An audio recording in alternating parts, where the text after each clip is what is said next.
Selamat pagi. Pagi ini tanggal 10 bulan Januari 2026. Kita akan mengamati hasil IB kita. Kalau dari catatan kita IB tanggal 19 Desember 3 ekor sapi betina, induknya si Agus, Jalu, sama si Legi. Kalau dari catatan sesuai siklus estrus itu pengamatan mulai tanggal 9, 10, 11 di bulan Januari. Jadi sekitar 3 mingguan. Kemarin pagi juga sudah diamati juga, tidak ada gejala. Untuk tanggal 10 ini kita amatin lagi apakah 3 induk kemarin menunjukkan gejala estrus atau tidak.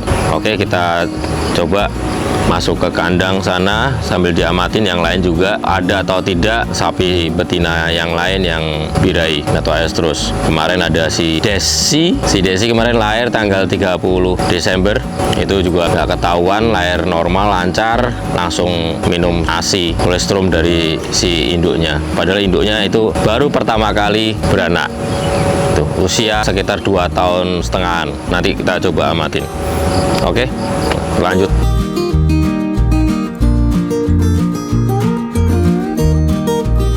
Di sini kita ada betina-betina dan jantan yang sengaja, karena ini banyak sapi-sapi yang diri-diri yang pertama kali beranak, jadi kita kumpulkan, kawinkan sama pejantan. Jantannya udah umuran di 2 tahun lebih, betinanya juga sekitar 1,5 sampai 2 tahunan. Ini rata-rata sudah pada bunting dan tinggal nunggu waktunya saja untuk proses kelahiran. Yang itu, yang sebelah hitam kecoklatan, ini juga posisi sudah bunting, masuk trimester ketiga, itu juga udah. Ini juga udah masuk trimester ketiga yang coklat ini. Lanjut ke kandang kedua. Nah, ini si Desi ini lahir 30 Desember betina. Nah, itu induknya yang hitam. Ambing susunya cukup bagus, memenuhi kebutuhan si anaknya, si Desi.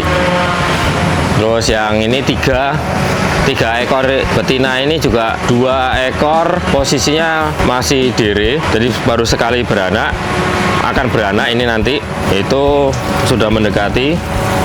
Itu juga yang ini sekali beranak, ini masuk yang mau melaktasi kedua, itu juga ambingnya sudah turun dan berbesar. Itu paling mungkin di 1 sampai 2 minggu lagi kelahirannya. Jadi kita tetap waspada, tinggal menghitung hari soalnya. Nah, ini induk-induk si Agus, si Jalu, sama si Legi. Kalau kita amati secara fisik dari organ reproduksi, dari vulva kemarin tidak menunjukkan ciri-ciri 3A, jadi aman. Ini juga pagi ini juga tidak menunjukkan gejala 3A juga, tapi tetap kita waspadai sampai nanti sekitaran tanggal 12. Soalnya kadang-kadang kan siklusnya estrus itu kan di 18 sampai 24 hari. Jadi kalau 24 hari berarti sekitar tanggal 12. Jadi kita ngamatinya sampai nanti tanggal 12. Itu kita amatin pagi, siang, sore, bahkan malam.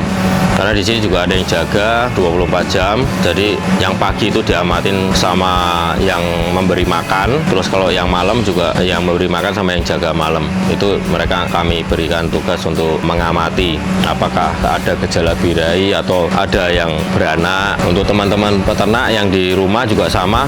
Jadi kalau di rumah malah lebih intens lagi pengamatannya. Jadi pagi ketika membersihkan kandang itu di situ ada betina, bisa mengamatinya dari waktu pembersihan, dilihat di lantai apakah ada jejak lendir.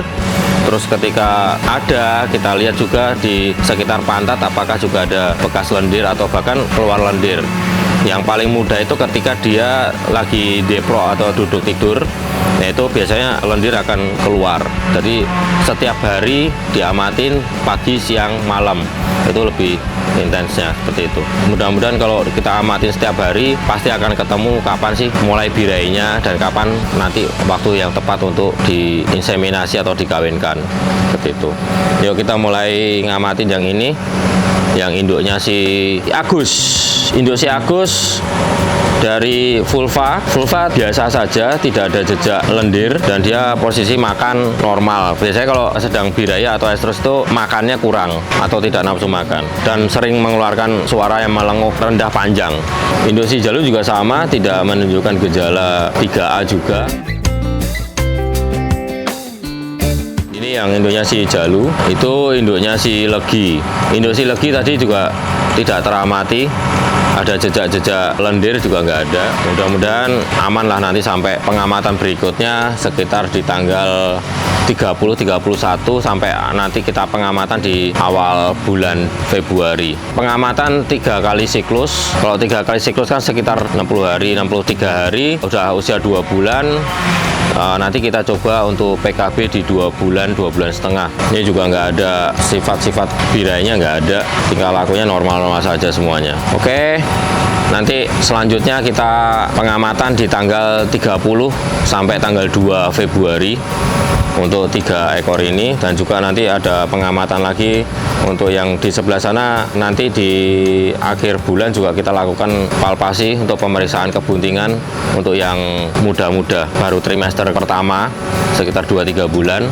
Itu nanti kita coba palpasi untuk pemeriksaan kebuntingan. Oke, jadi dalam breeding ini pengamatan rutin setiap hari, apalagi ketika setelah dikawinkan itu harus lebih jeli lagi supaya tidak terjadi terlewatkan pengamatan birainya. Semisal birai lagi itu, jadi harus rutin setiap pagi. Jadi ketika sudah di IB atau dikawinkan 3 minggu pertama kita amatin, selanjutnya 3 minggu kedua, terus sampai 3 minggu ketiga. Terkadang 3 minggu pertama kita terlewatkan, nah, tapi ternyata 3 minggu yang kedua baru menunjukkan gejala birai. Nah, itu perlu nanti pengamatan lebih lanjut. Kalau ragu-ragu dilewatkan saja, tapi kalau emang benar-benar kemarin lupa diamatin tapi ternyata 3 minggu kedua itu menunjukkan gejala birai, bisa langsung memanggil petugas inseminator untuk dilakukan inseminasi. Atau kalau petugas yang sudah terlatih minta tolong dicek dulu. Biasanya petugas akan melakukan pengecekan terlebih dahulu apakah kondisinya kosong atau tidak. Soalnya kalau ternyata sudah bunting muda terus diinseminasi itu bisa mengakibatkan keguguran. Jadi perlu waspada ketika ternak yang sudah pernah dikawin atau diinseminasi menunjukkan gejala birai, apalagi sudah 3 bulan tiba-tiba menunjukkan gejala birai, itu petugas atau peternak wajib untuk melakukan pemeriksaan kebuntingan terlebih dahulu sebelum dilakukan inseminasi. Mungkin untuk pengamatan hari ini cukup, kita lakukan nanti pengamatan di akhir bulan sekitar tanggal 30 sampai tanggal 2 Februari. Maju terus peternak Indonesia.